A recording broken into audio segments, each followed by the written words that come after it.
Hello and welcome to Passions. And yes, it's me again, Phil Croshaw, for another episode of the Passions Project. And in this episode, I'm so pleased to be joined by film director Mo Ali. Enjoy.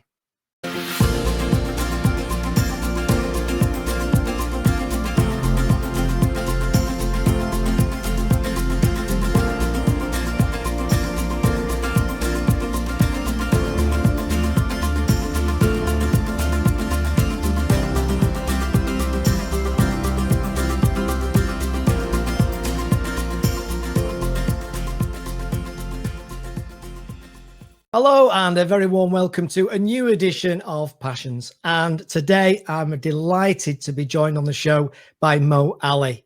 So Mo, very warm welcome to Passions. Tell us who you are, what you do and what your passion is. My name is Mo Ali. I'm a film director, writer, producer, and my passion is directing, writing and producing. Fantastic. So what got you into it then? Were you was it like when you were 4 years old, you picked up your parents' camera, or did it come later in life? Can you remember the journey you went on? Yeah, I mean, honestly, it was, I wish I had a camera at 4 years old. The truth of the matter is, I'm one of 7, I'm the middle child.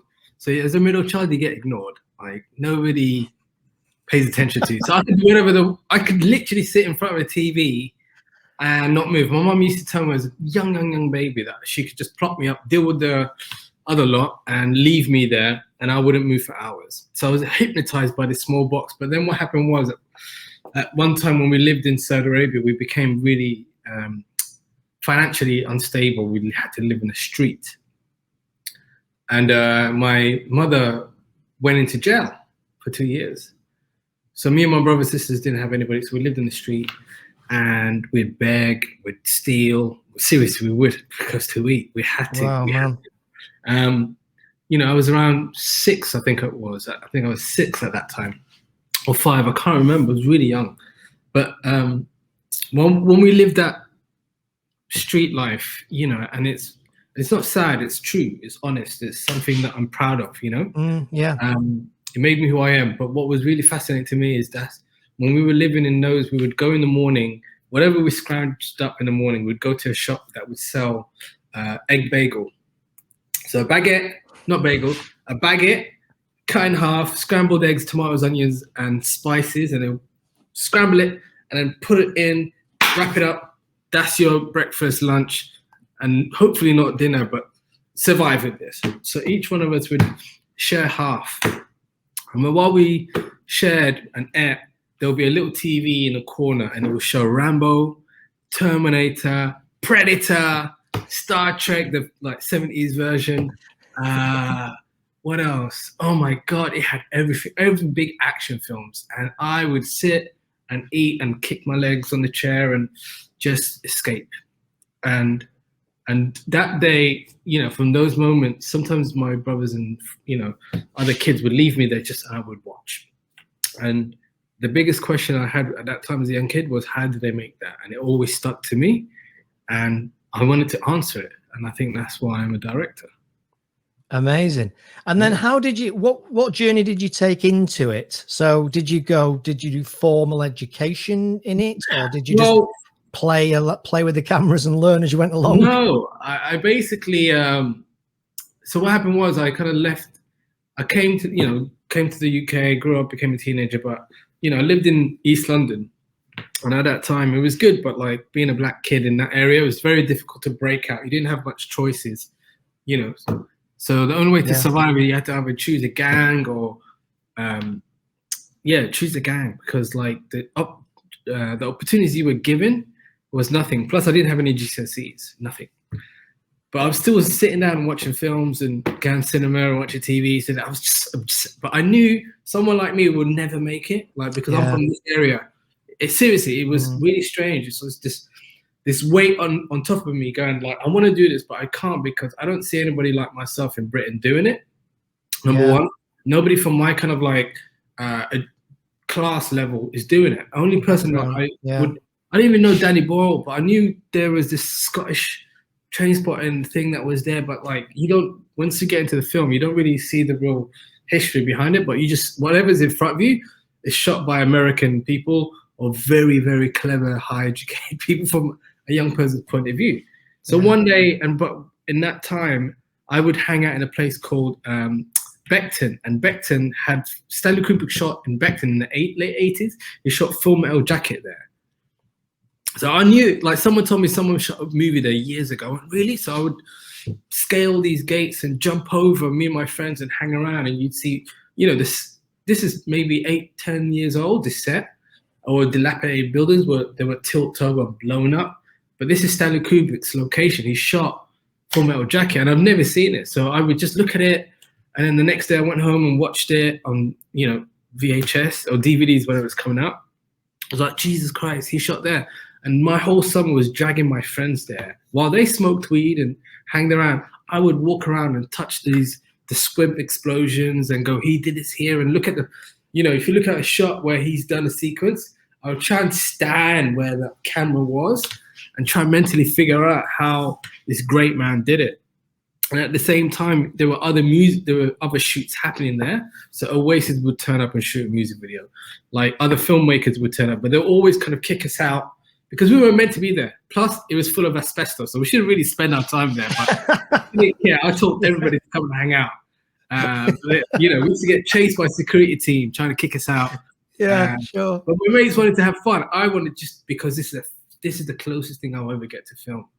Plus, you know, that age of, you know, being 15, hitting, you know, just going on to college, I didn't have any GCSEs. I left school very early. And the reason I left school is the school, I was dyslexic, and I didn't think that they really gave a shit about me. Sorry, can I swear? So yeah, it's cool. They didn't care about telling me I was dyslexic. They just told me I wasn't clever. And I was like, sod this. Plus, you know, I just couldn't really fit in because I was thinking differently. I was just, I do my work, but I do it in a way where I'm creative. I paint and draw and whatever.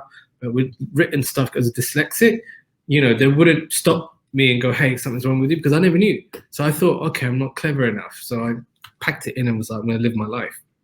But anyway, back to that location. We used to hang around and mess around. And then one day this guy with a 4x4 come driving towards us. We thought it was a security guy, but this time, we've done it so many times, we were just too high as well. We're not going to run. Forget it. You know, kick us out. You got to grab us. You know, we're not going to, we're tired of running. Can't be bothered. It's too hot. We're too high. Forget. Just come and do what you got to do. So he jumps out, this guy with a ponytail and hat, jumps out and goes, hey guys, I'm a film director and I'm looking for some locations. My friends are like, what do you mean? It's like, yeah, I'm looking for places to film in. And you guys look like, the way you guys were running, you look like you know this place. You know? You show us around. I went, my friends were like, but I was like, yeah, I'll show you. I'll show you around. And he literally came and followed me, and my friends were behind. I started showing him the location. Bang, bang, bang, bang, bang. And I think he was impressed enough to kind of like go, hey, give me your number, your family. You know, back then nobody had mobiles. So he was like, I'm going to speak to your parents, and would you want to come and work for me as a runner? And I was like, what is that? He goes, you just make coffees and carry stuff and da-da-da. But you learn at the same time. I went, what, in your film set? He goes, yeah. I went, okay, cool. I'm down. Yeah. Like, he gave my number. A couple of weeks go by. I totally forgot about it. I think someone from his team rang up my mum, and my mum was like, what? What is this? What? Film? What do you do?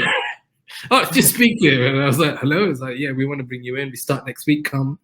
So I was so excited. So the next day, the week came, I went on set, but I made a big mistake. I called in all my mates from the area to come along.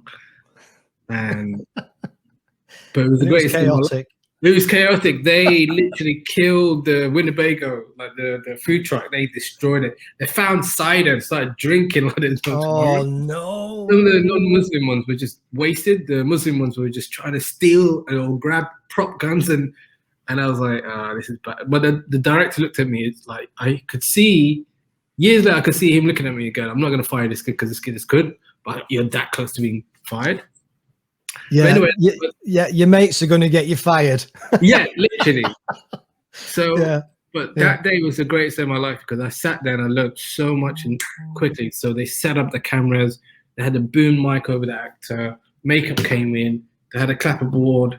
we live next to an airport, so the plane would take off every 3 minutes. Sometimes if it's a busy day, so that means they had to wait for the plane to go over, for the sound to capture, the film to roll, check the gate.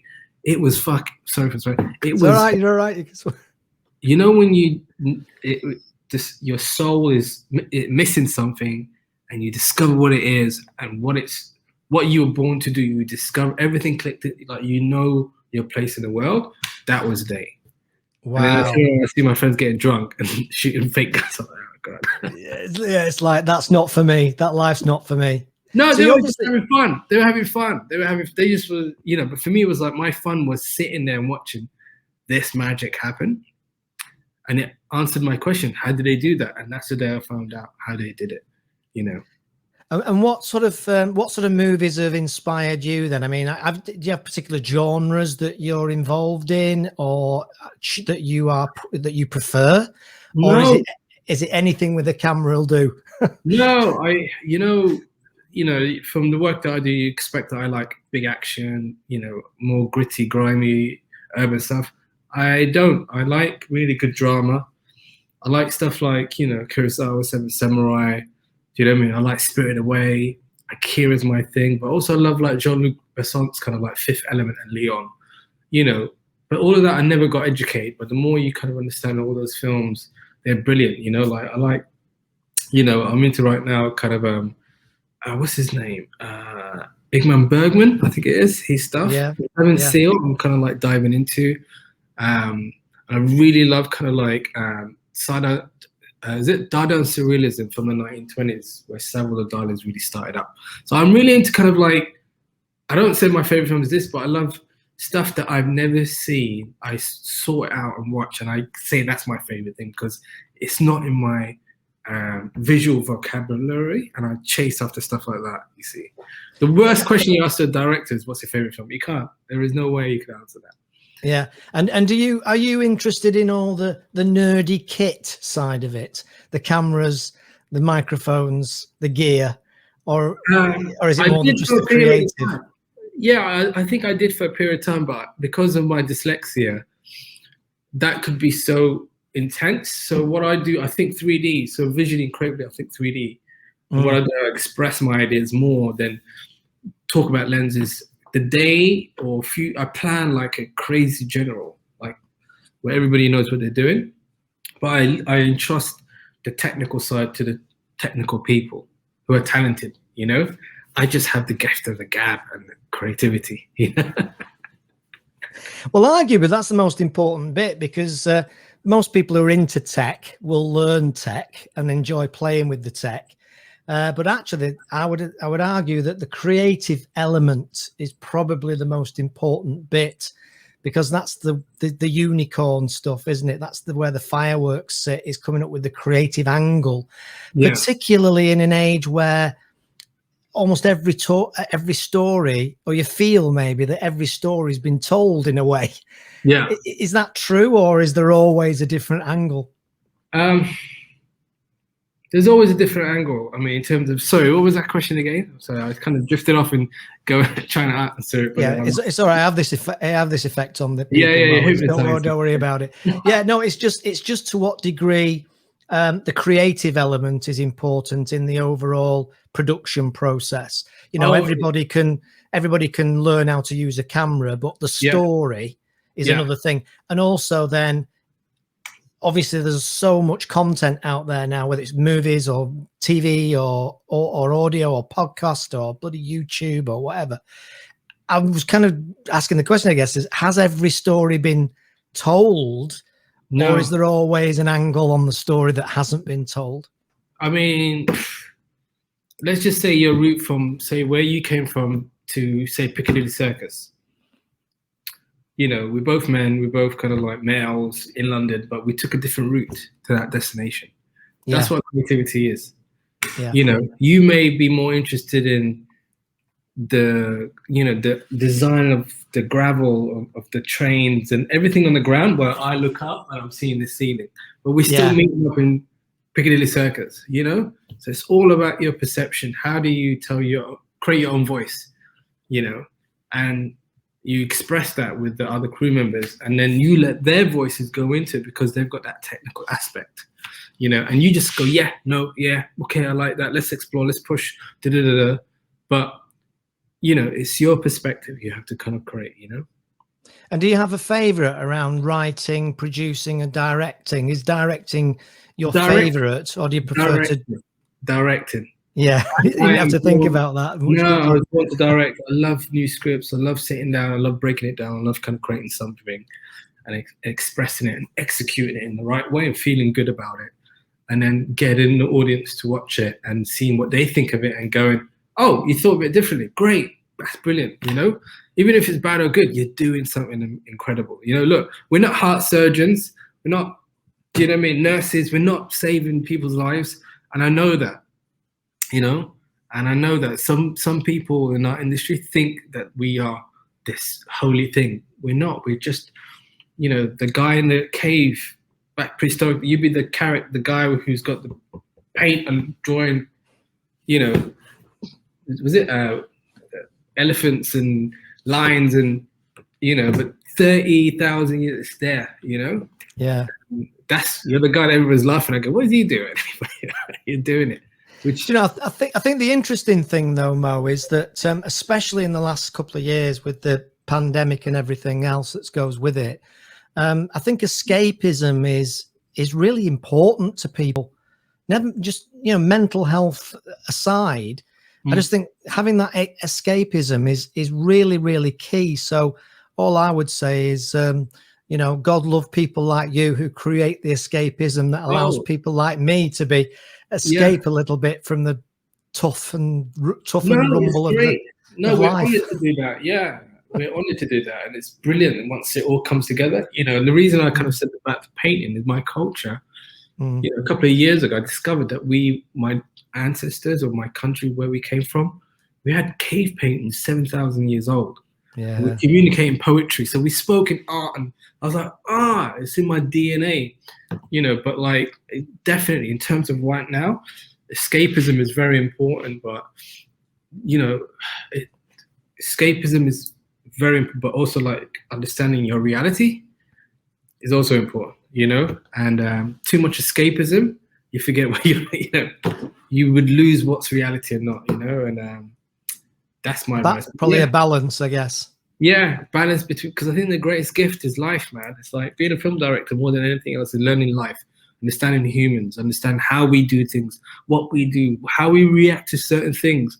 90% of my job is just watching people everywhere and trying to mentally get that moment and store it in my mental bank, and then read some in one day that is a project or a script or TV show and go, I remember that happening, and that was honest life, and I'm going to store it in here and use that, because that's what we do. We're trying to imitate life, Is it difficult to go to the cinema with you? Because when you're watching a movie, do you tend to look at it from the artist's perspective? No, there's too much angle on that, and there's too much shade on that. No, I've got my box of popcorns, my nachos, my drink. I'm literally in the ride. I'm the one that goes, shush, stop talking. Oh, brilliant. Stop talking. Seriously, anybody talks to me in the cinema, I give him 3 strikes, basically. I give him 3 chances. And the third one, we're moving seats over there. Because I love to focus, Do you know what I mean? So yeah, brilliant. So how did you go from, obviously you had the aspiration, you had the interest, you started to play around with it a little bit. How did you take it to the next level where it became a career and arguably a successful career? I just basically worked harder than the next person. Yeah. I worked my socks off. Like, to be a runner, I couldn't get in because, some people didn't like the name Muhammad Ali or Mo Ali on set, just the name, they had, their own prejudices. So my way in was, okay, instead of paying me, just give me the work for free. Let me learn. And it took 3 years, where another person probably take 5 months and they step up. And then from then on, doing music videos for my genre, which is grime music that I love, making music videos for people like from my neighborhood, from my area, my own kind of lifestyle, giving them a service that made sure that I was the most in-demand music video of that time. I wanted that because I knew that was a stepping stone to being a filmmaker. And then as a filmmaker, it's just doing something that is connected to my roots, but also knowing that being a filmmaker, really my peak is in my 50s, and just learn life, make stuff, and that's it. And at that time, nobody wanted to be a filmmaker, I think.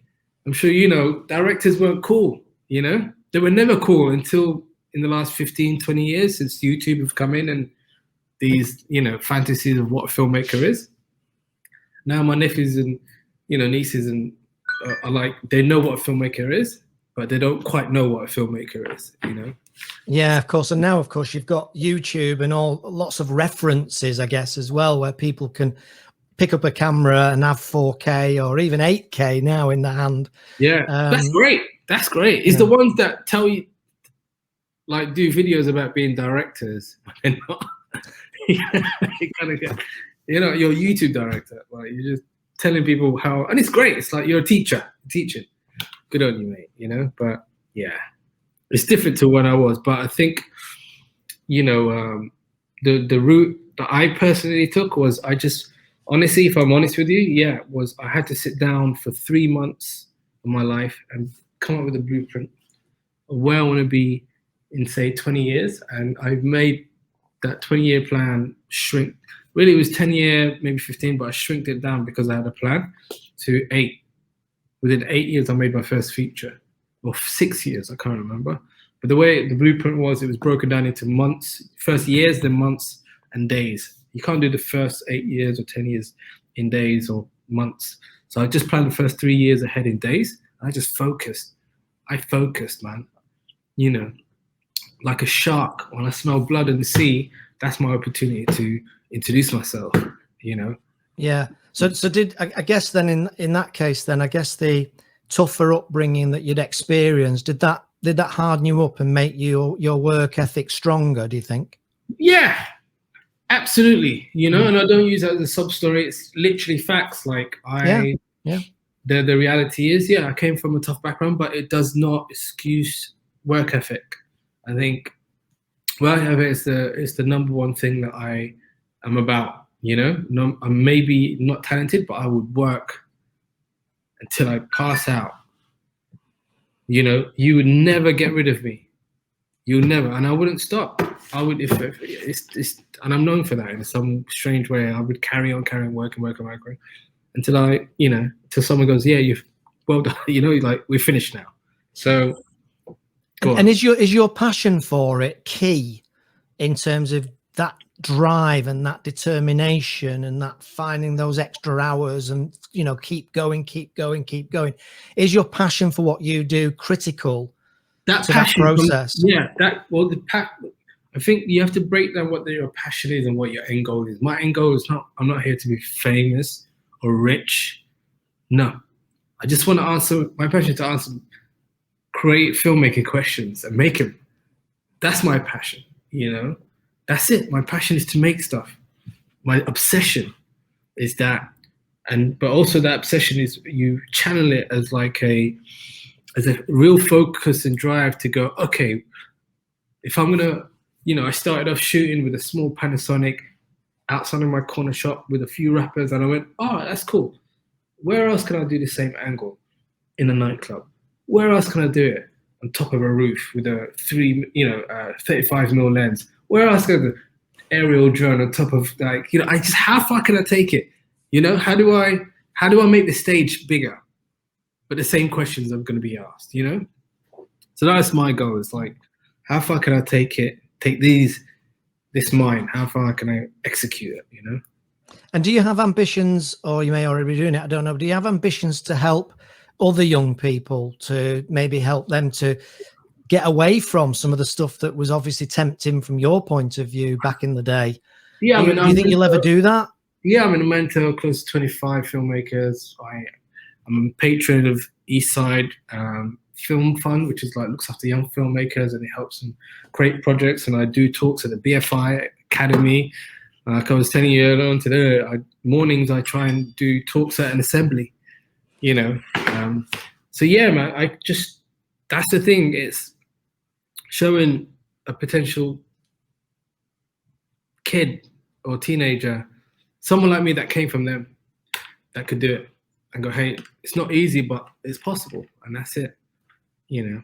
Yeah, absolutely. And has it changed at all in terms of the challenges that you might have had when you said about people who didn't look like me, or people that were like me didn't get those opportunities? Has it changed at all, Mo, or is it still? Absolutely. No, it's changed really well. Oh, you know? good. It's changed. I think what's so beautiful, you know, look, you're always going to get an asshole or whatever, someone that thinks so backward, a dinosaur as we call it. Yeah, of course. You know, you're going to get that in life. It's just how you react to them. But also, you have allies who support you. You have good people, great intentions. And there are other creatives who are making it. And it's so beautiful. They inspire me now. They're doing massive shows and films. And, you know, that's great. It's great. But also, it's just the talent is talking. It's not a privileged background. It's not because you know nepotism, you know? It's talent speaking. It's all about talent. That's it. Brilliant. Do you know what a great way to end? It's all about talent and going out in the sun. Yeah. So thanks very much for spending the time with me today, and putting off your desperate need to get away from the flaming screen and get out to the sunshine. And there's plenty of sunshine left. I can see outside, even up here in Manchester, the sun. Oh, so. I was in Manchester over Christmas, over from October, I think, till February, shooting Cobra out there. Oh, yeah. Brilliant. Yeah, it's brilliant. It was cold. I mean, it was lockdown. There was nothing to do, but it's a brilliant little city. Yeah, absolutely. And it's made a media city, and the BBC and ITV and all that moving up here has made a huge difference in that creative sector. Yeah. I do some video production and that, but only at what you would call an amateur level, nothing like, films or anything like that. I haven't got the patience, mate. I've not got your patience. I really haven't. It's like, no, you do. Put some music on it, done. Mate, you've got the patience of a saint. You listen to me ramble. You didn't, I'm sorry for everyone that's listening to me rambling as usual, but thank you so much. No, it's seriously loads of great insight and loads of great inspiration from that, and showing you what's possible. And the real takeaway from this, and I get takeaways from every interview I've ever done, and I've done a lot over the years, but the one from this is definitely that work ethic. I can hear it, and I can hear your drive and your enthusiasm, and also, dare I say it, planning. Because planning is something that is used to happen a lot when I was younger, in business in particular. But now, people start businesses, and I'll say, have you got a business plan? As a business consultant, as I am, have you got a business plan? Oh, do I have to do one of them? It's like, can I just get on with it? Every architecture starts with planning. Everything starts with planning. Yeah. Even your DNA, it's a plan, Yeah. Like, if you don't factor in the plan and adjust and move and maneuver through that plan, then the good thing is, what I keep saying to people, like, when you have a plan, I honestly could tell people who actually know where they're going with their plan, like, they just have a different aura to ones who just ain't got a clue. Like, I could tell, honestly, in a room with 100 people, I could split it out and go, that person knows where they're going in their career because they have something and they exude something, than the person that's got their hands in their pocket. And it's all about how when you know where you're going, you just radiate differently, I think. That's fantastic. And that is definitely, we need to start some kind of movement, planningiscool.com. Yeah. Right, mate, I'm going to let you go. I don't want to take you away from your sunshine any longer. Pleasure,